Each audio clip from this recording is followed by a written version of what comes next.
independent now for, this is the 50th year. And that in and of itself is remarkable. At the time, during this last election, Salim and I were together and we went around town looking at the way the journalists were working, and most of them were reporting collectively from one location.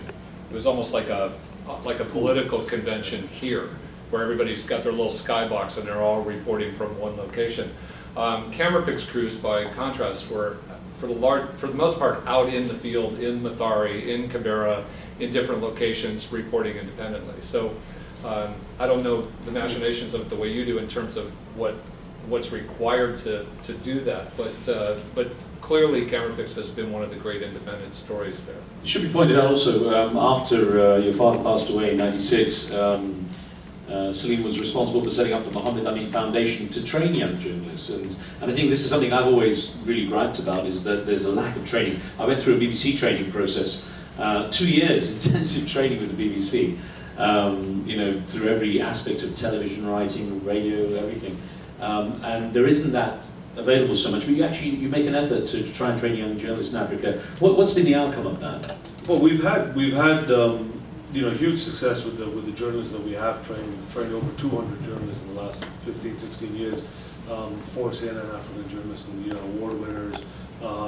You know, we feel we've done a really good job. We figured out how to train journalists on the continent on a technical level.